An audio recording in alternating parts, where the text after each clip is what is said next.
Y desde luego, algunas personas cuando salí me dijeron que yo no traté bien a Marcos. Y le dije, no te apures, que el domingo que viene yo procuro resolver el problema, porque yo me voy a pasar la eternidad con el Señor y Marcos allá arriba. Y yo no quisiera que allá arriba Marcos me diga que yo me pasaba hablando mal de él acá en la iglesia. Así que de alguna manera voy a trabajar un poco más con Marcos y su evangelio. Desde luego, en los manuscritos más antiguos, el libro de Marcos termina en el capítulo 16 y en el versículo 8. Ahí es donde termina. En el griego nosotros tenemos un poco más. Nos han bendecido con un poco más de pasajes bíblicos. Si allá nos pueden ayudar, si es que nos ha dañado, ok. Usted lo va a ir viendo mientras yo lo plantee. En el versículo 8, ahí es donde en el manuscrito más antiguo termina Marcos. Temblorosas y desconcertadas, las mujeres salieron huyendo del sepulcro. No dijeron nada a nadie porque tenían miedo. Pero desde luego, dentro del documento griego aparece una visión del verso 9 hasta el verso 20. Esto ha forzado a algunos estudiosos de la Escritura a preguntarse el por qué. ¿Qué ocurrió? ¿Qué pasó? ¿Por qué razón Marcos en algunos documentos antiguos termina en el versículo 8 y en otros documentos termina hasta el versículo 20? Y desde luego hay algunos que plantean que posiblemente la razón por la que en el primer documento no aparece nada más que hasta el versículo 8 es porque Marcos ya había sido martirizado y que como resultado de su martirio el documento había quedado inconcluso y posteriormente aquellas personas que le ayudaron entonces concluyeron el documento.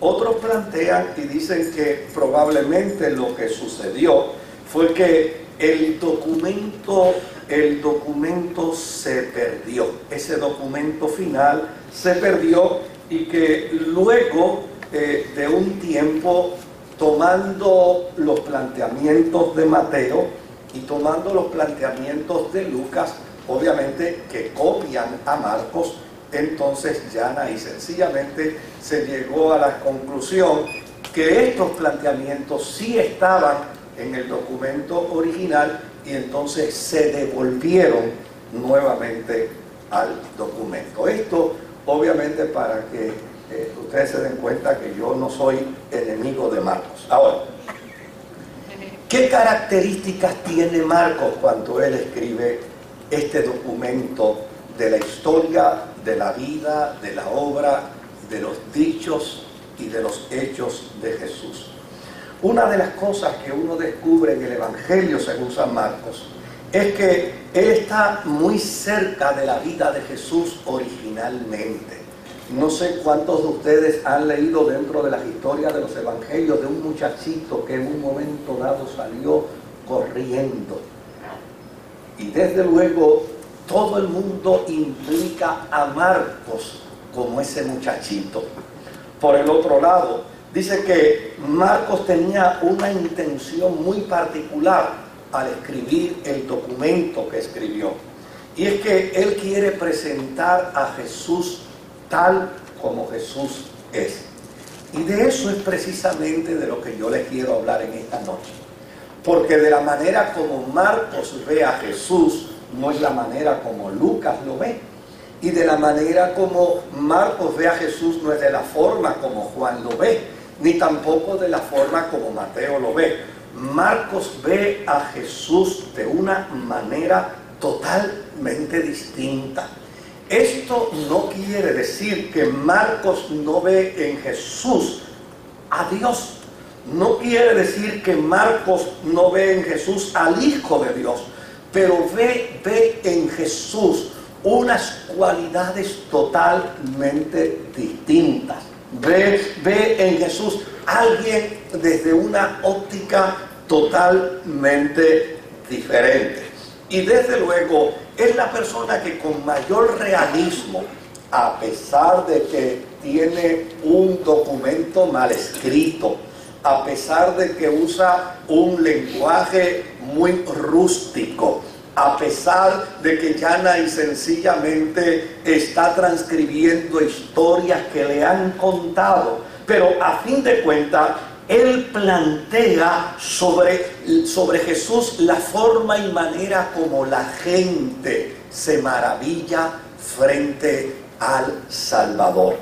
Y si uno mira el capítulo 1 y el verso 22, y mira el verso 27, y mira el verso 41 del capítulo 4, uno empieza a darse cuenta cómo es que Marcos empieza a contemplar la figura de Jesús. Dice, la gente se asombraba de su enseñanza, porque la impartía como quien tiene autoridad, y no como los maestros de la ley. Note bien la opinión que tiene Marcos de Jesús. Jesús es la máxima autoridad. Marcos dice, todos se quedaron tan asustados que se preguntaban unos a otros, ¿qué es esto? Una enseñanza nueva. Pues lo hace con autoridad, les da órdenes incluso a los espíritus malignos y le obedecen.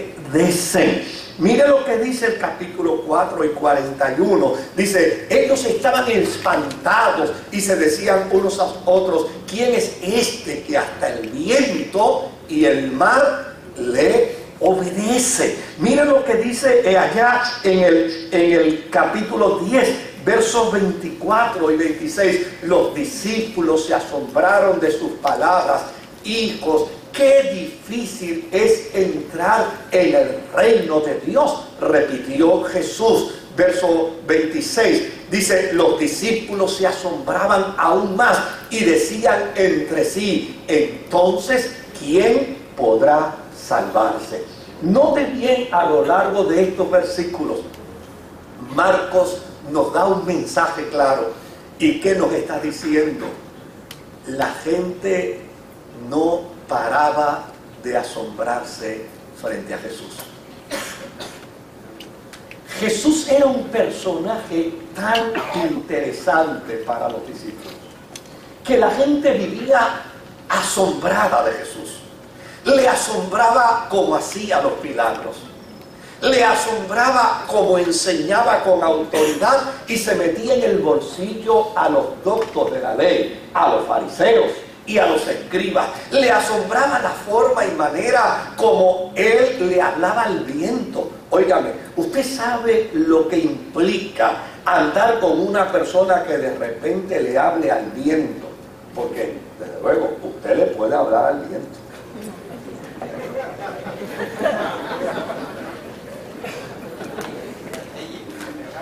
pero va a llegar a dos conclusiones: o se ha vuelto loco, ha perdido el juicio, o ya necesariamente el viento no le responde.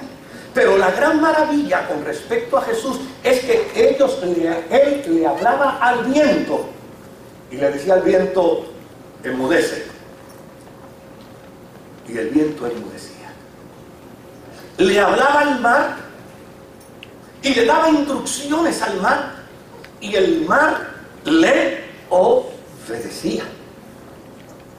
La maravilla era tan grande con respecto a Jesús que aún los discípulos se asombraban y decían, la verdad es que lo que él plantea es tan desafiante, es tan extraordinario. Lo que él plantea nos fuerza, lo que él plantea nos obliga, a tal punto que nosotros inclusive tenemos preocupación con respecto a sus exigencias. Para Marcos, Cristo era Dios entre los hombres. Para Marcos era la presencia misma del Padre. Pero lo que es extraordinario es que el entendimiento de Marcos es que en Cristo está la personificación misma de Dios. Ahora, desde luego, en la personalidad de Jesús se debatían dos naturalezas. Por un lado, la divina. Y desde luego, Marcos no se cansa en todos sus documentos de plantear que la divina se presentaba en su autoridad.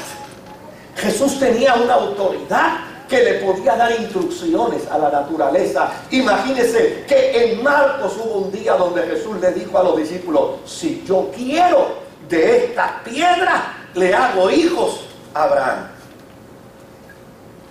Así que si el milagro de Sara pariendo a los casi 100 años es asombroso, Jesús era capaz de darle hijos a Abraham de una piedra. Mire qué dato extraordinario. Pero no solamente para Marcos Jesús tenía una naturaleza de la divinidad. Para Marcos Jesús tenía una humanidad perfecta.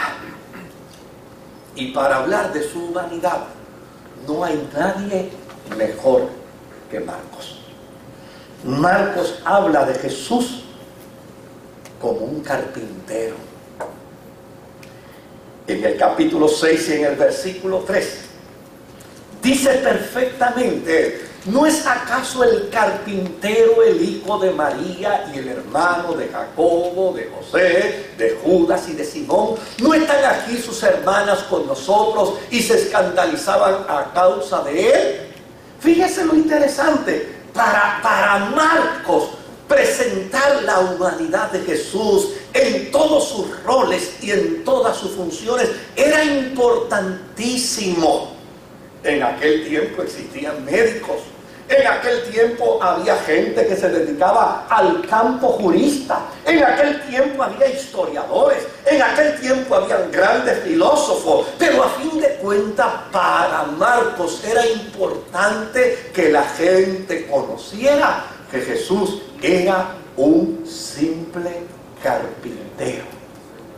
Y con ese dato solamente de Jesús como carpintero, él hacía entender que los hombres podían acercarse con confianza a él, porque Jesús puede elevarse tan alto como al cielo, al trono mismo del Padre, como desde allá puede descender el Verbo encarnado para habitar entre nosotros.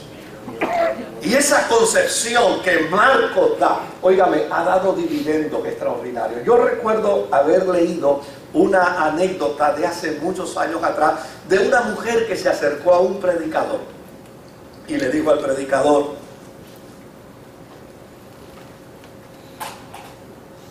mi esposo es un ateo confeso,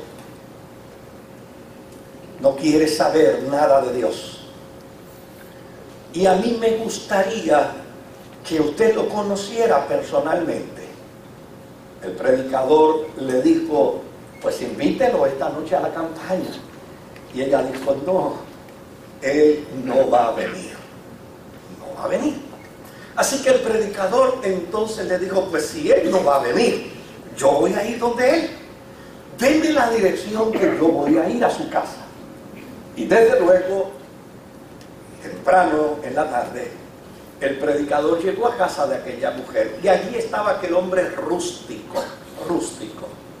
Y cuando el predicador entró a la casa y se presentó, aquel hombre rústico extendió su mano, y cuando el predicador le dio la mano a este hombre, obviamente el predicador sintió la fuerza de aquella mano, lo tosco de aquella mano, lo árido de aquella mano, y le dice: oiga, ¿a qué usted se dedica? Y el hombre le dice: yo soy carpintero. Y él le dice: ¿usted me puede dar la mano nuevamente? Y el hombre extendió la mano y se la volvió a dar. Y le dijo: ¿usted me permitiría tener la mano suya entre las mías por unos minutos? Y el hombre asombrado lo miró, se encogió de hombros, le dijo: si a usted le complace. Él agarró la mano de aquel hombre y la tuvo consigo unos minutos y dijo: qué privilegio usted me está dando, qué gran bendición usted está dando a mi vida. Y él le dijo: ¿por qué usted lo dice? Le dice: porque mi Jesús, de quien yo hablo y predico, él era carpintero. Salió de la casa, invitó al hombre a su campaña y le dijo a la mujer: si su esposo se convierte esta noche en la campaña, usted me lo va a hacer saber de esta manera. El tren pasa por frente a su casa, yo saldré en la mañana en el tren. Si él se convirtió en la noche, usted pone un pañuelo en ese árbol, y con ese pañuelo en ese árbol yo sabré que su esposo se convirtió en la campaña. Obviamente en la mañana Moody se colocó en la posición del tren donde pudiera ver el árbol, y cuando pasó no había un pañuelo, había una sábana completa que arropaba el árbol.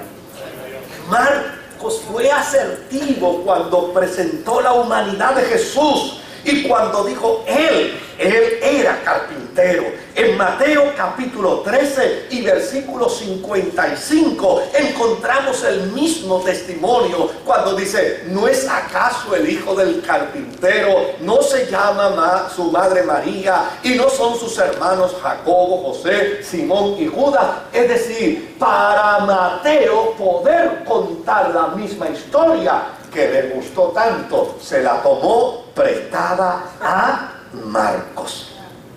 Por el otro lado, hablando de su humanidad, Marcos dice: él fue impulsado al desierto. Y cuando dice que fue impulsado al desierto, lo que quiere decir es que él fue llevado no por su fuerza, no por su interés, no por su capacidad, sino que fue dirigido y en obediencia caminó hasta el desierto. Por lo tanto, para Marcos, Jesús es alguien totalmente obediente. Él habla de que Jesús suspiraba. Y usted sabe cuándo se dan los suspiros, ¿verdad? Cuando hay profundos anhelos en el alma. Los suspiros advienen cuando el pensamiento ha demarcado algo tierno, algo maravilloso, que revela no otra cosa, sino que la humanidad. Jesús era alguien que suspiraba. En Marcos capítulo 7 y verso 34 dice que llana y sencillamente Jesús, luego mirando al cielo, suspiró profundamente y le dijo: Efata, que significa ábrete. Por el otro lado, también dice que fue conmovido por la compasión.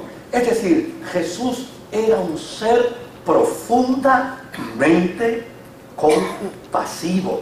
En el 6:34 dice Marcos, dice: cuando Jesús desembarcó y vio tanta gente, tuvo compasión de ellos, porque eran como ovejas sin pastor, así que comenzó a enseñarles muchas cosas. Noten bien cómo él presenta la humanidad de Jesús. Era como la humanidad del puertorriqueño con su ay bendito. Jesús miraba a la gente y de seguro decía: ay bendito. Miraba a los desvalidos, miraba a los ciegos, a los leprosos, a los paralíticos, y al contemplarlos decía: ay bendito. En Jesús había una naturaleza tal que dice que Jesús se maravillaba.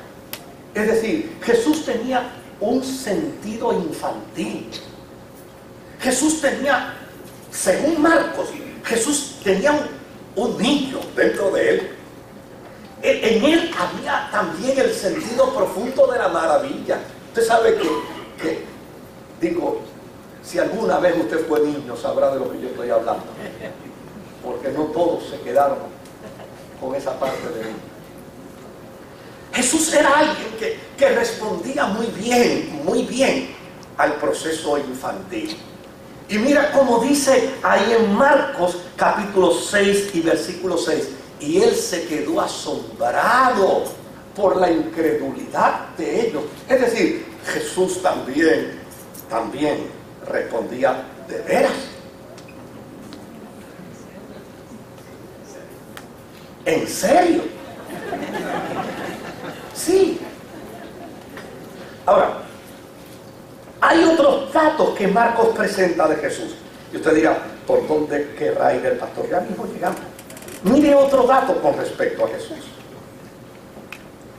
Este es un poco más insolente. Desde luego, Mateo no lo escribió. Lucas tampoco. Y Juan dijo, para allá no voy a mirar. Pero Marcos lo escribió. Mira lo que dice Marcos. Capítulo 3 y versículo 5. Mira cómo dice. Jesús se les quedó mirando, ¿cómo? Enojado. Usted sabe lo que es enojado, ¿verdad? Enfogonado. ¿Verdad? Jesús se quedó mirándolos enfogonados. Y mire cómo dice el 8:33. Mira cómo dice el 8:33. Dice, pero Jesús se dio la vuelta, miró a sus discípulos y reprendió a Pedro. Óigame, y no le dijo de manera poética, le dijo, aléjate de mí, canto de diablo.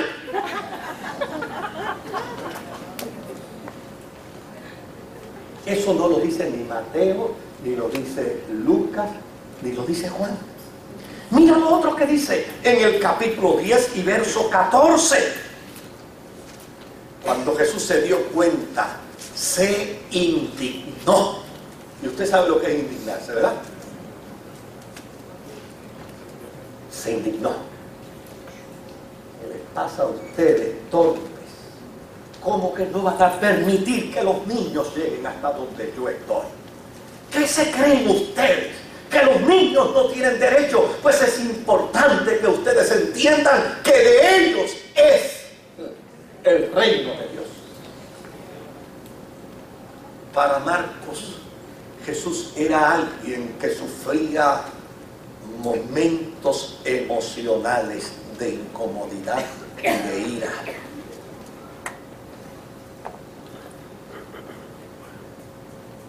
Le daba hambre. Le daba hambre. De hecho, miren lo que dice el capítulo 11 y versículo 12.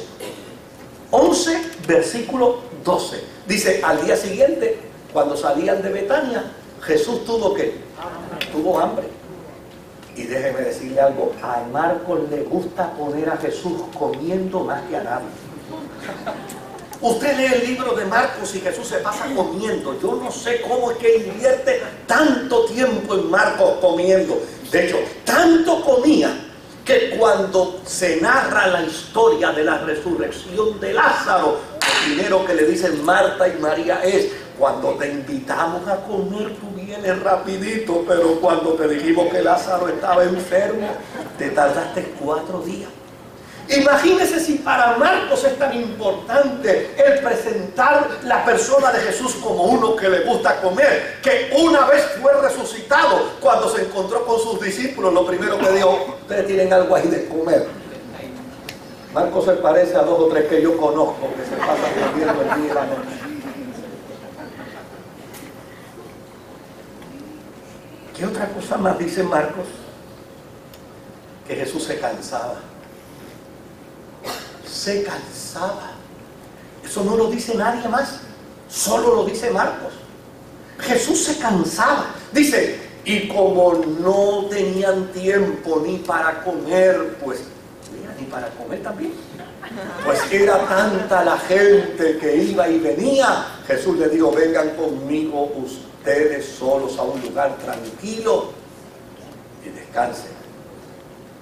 En otra versión dice, y descansemos un poco.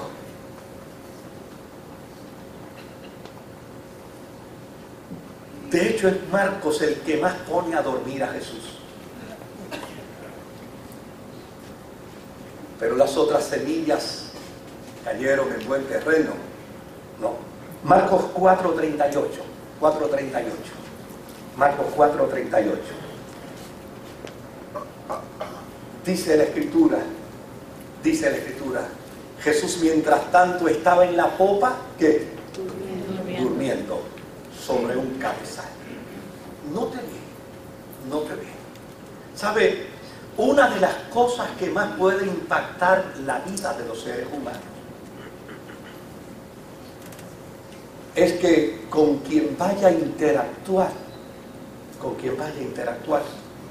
pueda conocer la realidad de su naturaleza, no meramente desde una perspectiva teórica, sino desde la perspectiva misma de la vida, de la interacción, de la función.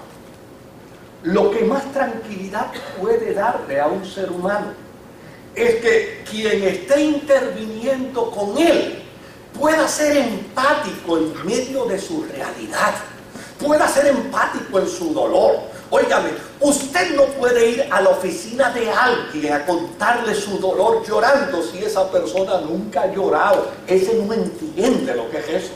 Usted puede acercarse donde alguien.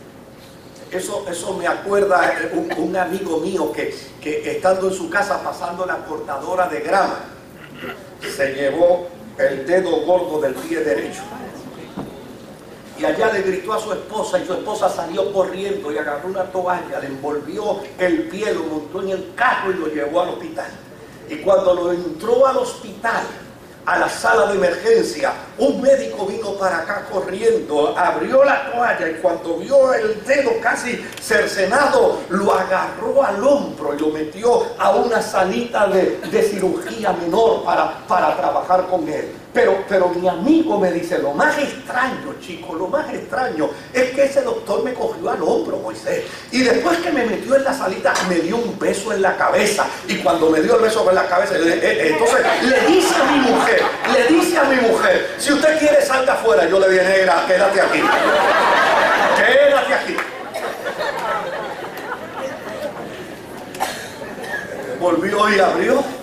Volvió y miró y me dijo, no te preocupes, mi amor, que esto yo lo arreglo ya mismo. Moisés me dio un segundo beso en la frente. Y yo dije, a este lo voy a reportar yo.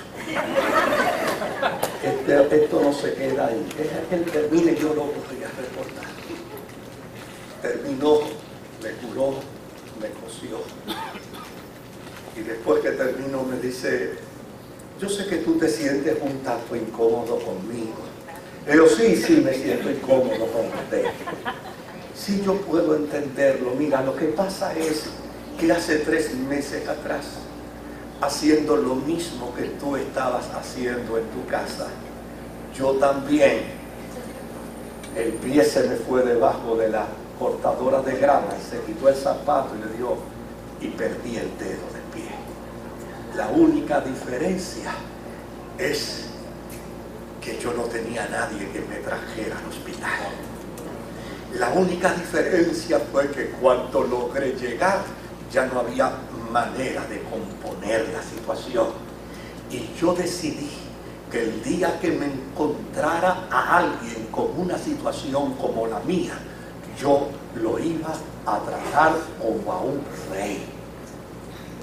Y el que iba a reportar al doctor, porque le había dado mucha incomodidad que lo besara en la frente 2 veces, ¿sabe cómo terminó? Diciendo, doctor, denme su tarjeta para él cuando yo tenga alguna necesidad.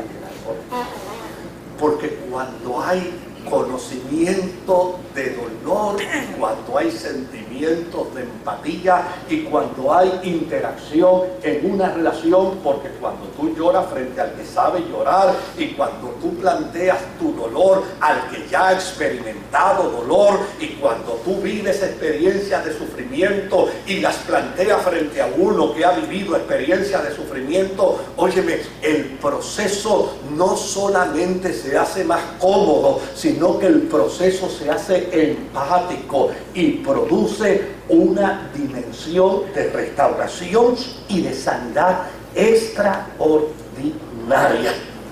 ¿Y qué es lo que quiere hacer Marcos con su escrito? Marcos con su escrito no quiere degradar la persona de Jesús. Marcos con su escrito lo que quiere hacer es crearle conciencia al lector, que cuando vamos a la persona de Jesús a través de su historia, en la persona de Jesús encontramos el valor extraordinario de su divinidad, pero también encontramos el valor extraordinario de su humanidad. Qué bueno es saber que el Jesús al que tú sirves y al que yo sirvo, Él tiene conocimiento perfecto de nuestra humanidad.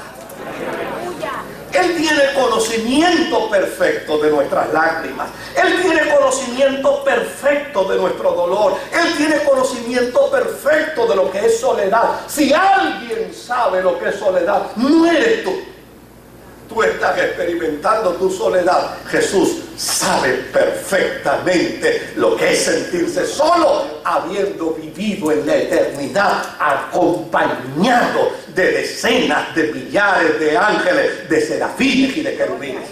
Si hoy tú estás experimentando pobreza, óyeme, Jesús sabe lo que es vivir en el ausentismo paupérrimo de la pobreza, porque siendo Él creador de todas las cosas y siendo Él el verbo rico, habitó entre los pobres y vivió y se crió en la pobreza más paupérrima, a tal punto que mientras los niños nacían en pezones, Él nació en una cueva.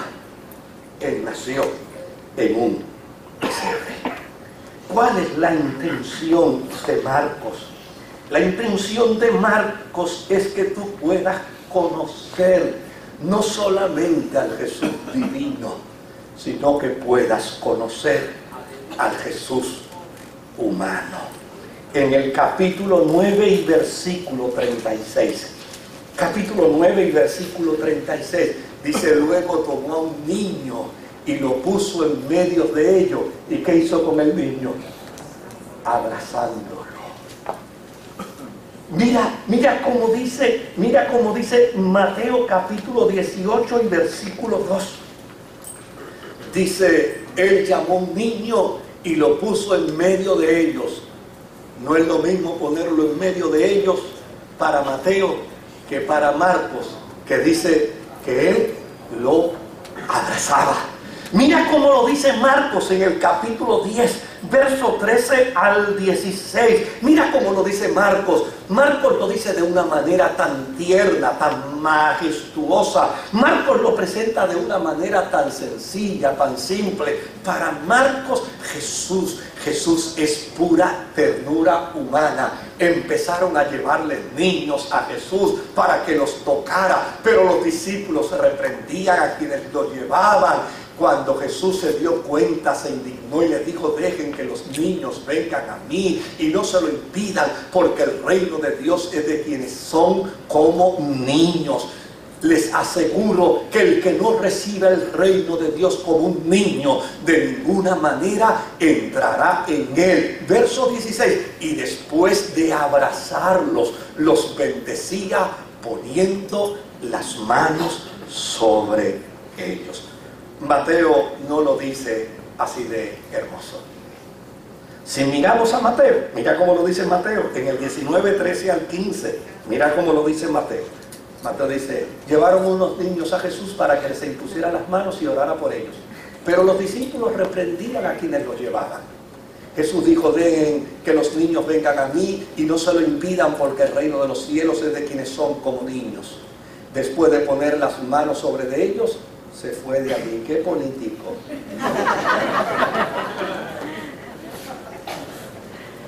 Me encanta Marcos, a pesar de que no sabe escribir, a pesar de que escribe en un mal griego, a pesar de que llana y sencillamente cuenta las historias que le contó probablemente Pedro y otros.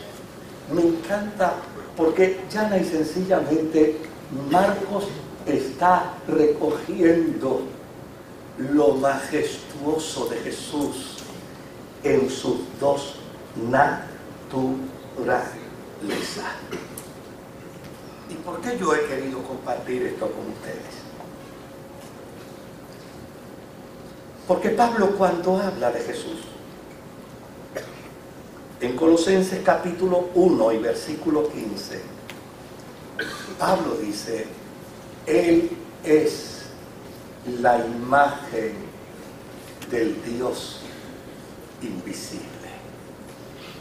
Él es la imagen misma del Dios invisible.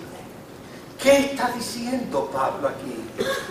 Pablo está diciendo aquí que Jesús es el prototipo, es el modelo por excelencia.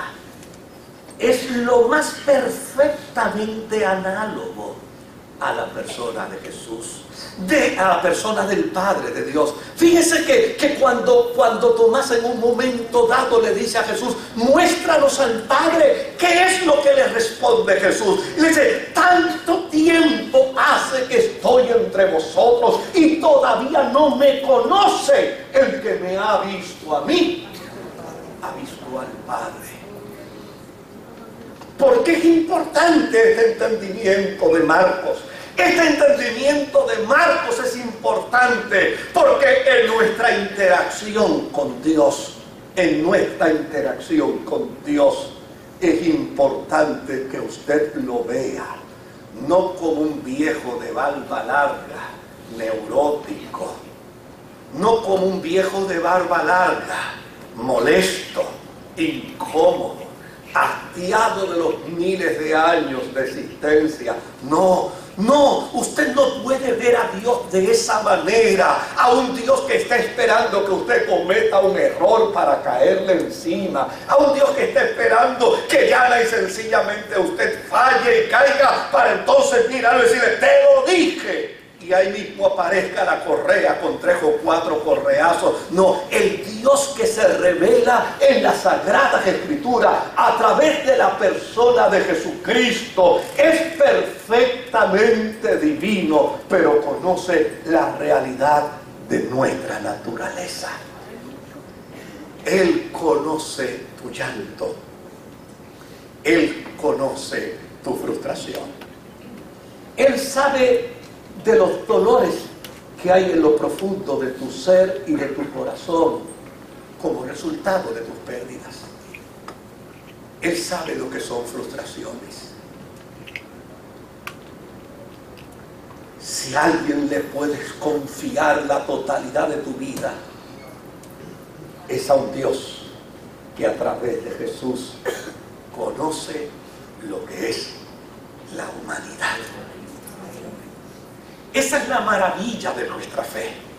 Esa es la maravilla de nuestro servicio a Dios.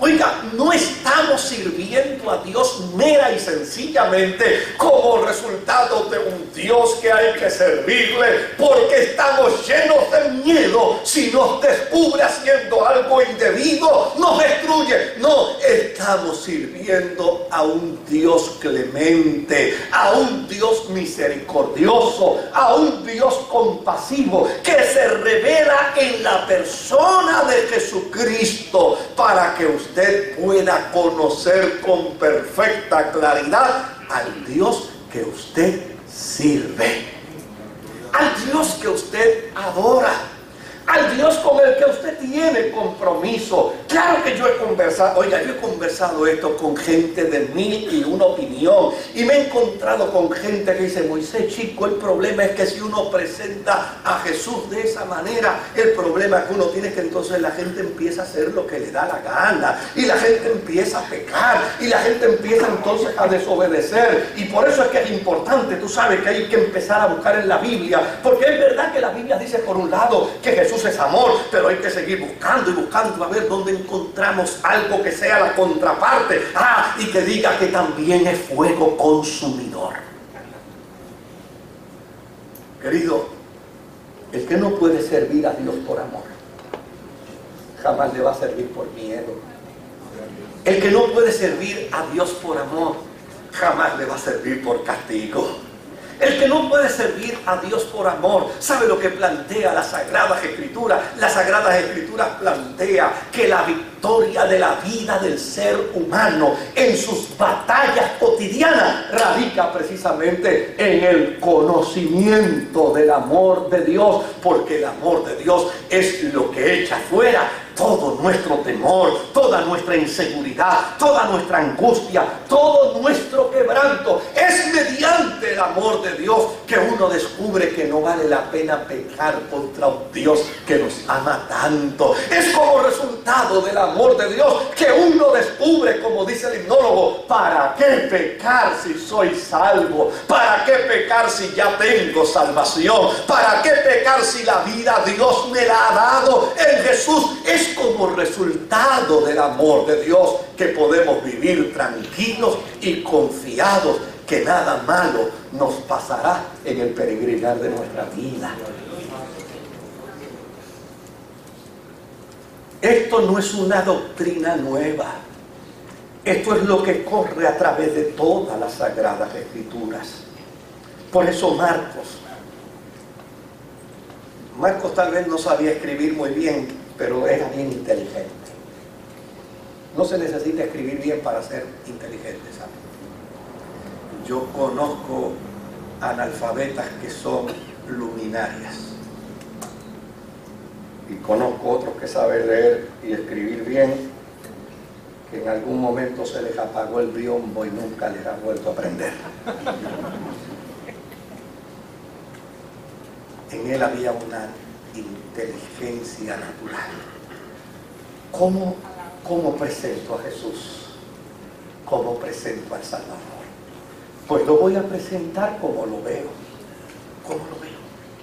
¿Cómo veo a Jesús? Pues veo a Jesús como el Verbo encarnado de Dios. Y veo a Jesús como ese carpintero que sabe suspirar, que se conmueve con la compasión, que se maravilla de la forma y manera como la gente responde. A un Jesús que llana y sencillamente ama a la gente. A un Jesús que sabe lo que es incomodidad y lo que es coraje. Mire, yo me atrevo a contárselo a ustedes. En otra iglesia no me atrevería a contarlo, pero ustedes sí. Hace unos años atrás, claro, voy a cambiar todo el orden de la historia, pero hace unos años atrás, donde a mí llegó una persona muy cristiana, alguien a quien yo respeto y considero mucho como una persona de unos quilates extraordinarios de su ministerio. Estaba pasando por una depresión muy profunda y vino a hablar conmigo. Y cuando empezó a hablarme de su depresión, me dijo: chico, este es mi problema. Le digo, realmente, si estás yendo al médico, si estás tomando los medicamentos, si estás atendiéndote en un grupo de apoyos, me parece que estás haciendo lo correcto. Y me dice: sí, pero aquí hay algo más, ¿sí? Algo que a mí me crea mucho dolor y mucha incomodidad, algo que a mí me frustra muchísimo. Le digo: pues, ¿qué es lo que te frustra? Me dice: chico, los pensamientos. Yo no me perdono una persona como yo, con el ministerio que yo tengo, con el reconocimiento. Yo no me perdono, chico, que por mi mente haya pasado la idea del suicidio. Y yo le dije: chico, ¿no te pasó? Si la hubieras visto pasar, la hubieras detenido. Simplemente apareció como un flash en ti. Pero ¿cuál es tu preocupación? Chico, a mí, que me haya pasado esa idea, yo no me la perdono. Yo le digo: ¿y por qué no? En la Biblia hay un montón de personajes bíblicos, protagonistas bíblicos extraordinarios, que también le pasó como un flash la idea. Yo no he encontrado ninguno y pues no he leído la Biblia.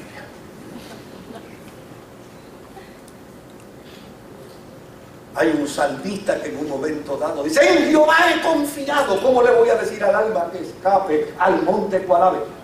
Oiga, detrás de esa metáfora, usted sabe lo que estaba diciendo, ¿verdad?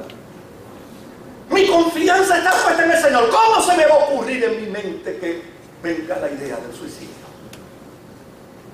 Un salmista, cantor de salmos en el templo. Pero vamos más adelante. Hay un hombre que escribió, de él se escribieron 42 capítulos. ¿Y sabe lo que dice? Maldigo el día en que nací y el día en que dijeron que yo era un varón. ¿Qué estaba diciendo? Pero vaya más. Hay un profeta, el más grande de Israel, que tirado de bruces debajo del sol candente del desierto, le dijo a Dios: yo soy el único profeta que queda en esta tierra, y para que me mate una mujer, mejor mátame tú. ¿Qué estaba planteando?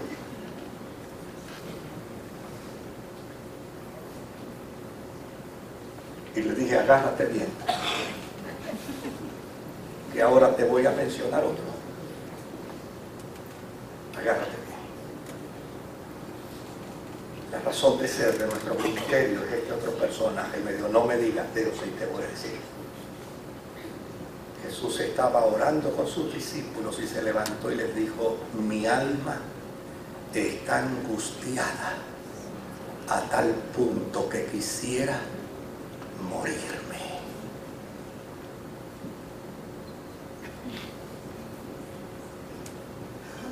Hebreos capítulo 4 y verso 16.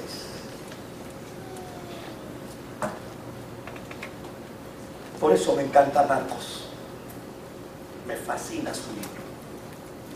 De hecho, le fascinó a Mateo. Mateo hizo una versión del Evangelio a costillas de Marcos. Le fascinó a Lucas, hizo una versión del Evangelio a costillas de Marcos. Y le fascinó a Juan, hizo una versión a costillas de Marcos. Marcos fue la persona que se atrevió a descifrar a Jesús en la dimensión de sus dos perfectas naturalezas, y es de esa manera como tú y yo debemos comprender y entender al Dios al que servimos. Mira lo que dice el autor de la carta a los Hebreos: acerquémonos confiadamente al trono de la gracia para recibir misericordia y hallar la gracia que nos ayude en el momento que más que en el momento que más la necesites. Tal vez el momento que más la necesitas es cuando tu matrimonio está en crisis. Tal vez el momento cuando más la necesitas es cuando tu negocio va en picada. Tal vez el momento en que más la necesitas es cuando hay una situación de dolor excruciante que destruye tu corazón. Óyeme, acércate con confianza al trono de la gracia. No vas a tener a un Dios que te rechace. No vas a tener a un Dios que te ignore. No vas a tener a un Dios que te enajene. No vas a tener a un Dios que te separe, sino todo lo contrario. Tendrás a un Dios que conoce de dolor, que conoce de sufrimiento, que conoce de angustia, que conoce de soledad, que conoce de lágrimas, que conoce la realidad de tu existencia. Y cuando te acerques a Él será para ti gracia, misericordia y ayuda. Termino con esto y cierro esto y me voy. Pero mira que me encanta de la Escritura. Cuando Pablo está escribiendo su carta a los Corintios, está hablando del proceso escatológico. Y cuando habla del proceso escatológico del final de los tiempos, dice que un día todo será puesto a los pies de Jesús. Y cuando todo haya sido puesto a sus pies, entonces Él mismo se pondrá a la disposición de aquel de donde salió. Yo no he leído un pasaje de la Escritura más hermoso que ese, que más me cautive que ese. Todavía al día de hoy yo me pregunto: qué maravilla la de Jesús. Todavía sigue siendo el mismo Jesús. todavía sigue teniendo la misma compasión, la misma ternura, el mismo amor. Gloria a Dios. Todavía sigue siendo el Jesús de Nazaret, todavía sigue siendo el hijo del carpintero, todavía sigue siendo el que miraba con compasión al leproso, el que miraba con compasión al paralítico, todavía sigue siendo el que abrazaba a los niños y los besaba y los bendecía. ¿Sabe lo que dice Pablo con esto? Pablo con esto dice: Jesús todavía sigue siendo el mismo en el trono. Gloria a Dios. Y no dejará de ser el mismo hasta que la iglesia no esté en la presencia del Padre. Y usted dice: ¿y por qué? ¿Por qué Él tiene que estar en esa condición? ¿Por qué Él no aprovecha ya que está en el trono y en lugar de estar a la derecha, no está en la esencia misma del Padre? ¿Sabe por qué? Porque te ama tanto, porque te quiere tanto, porque desea identificarse tanto contigo, con tu dolor, que prefiere renunciar a entrar de donde provino y prefiere quedarse al lado del Padre. Porque cuando Moisés Román comete un error, él le dice al Padre: yo morí por él. Gloria a Dios. Porque cuando tú y yo erramos y fallamos y desacertamos en la vida, Él le dice al Padre: mi vida la di por ellos. Mira a Jesús, mira a Dios como lo veía Marcos, y descubrirás la maravilla de un Dios eternamente supremo y de un Dios maravillosamente humano que desea intimar contigo, no solamente para identificarse con tu dolor y con tu crisis, sino para que tú vivas de acuerdo a la voluntad del Dios que te salvó. El Señor me los bendiga. Gloria a Dios.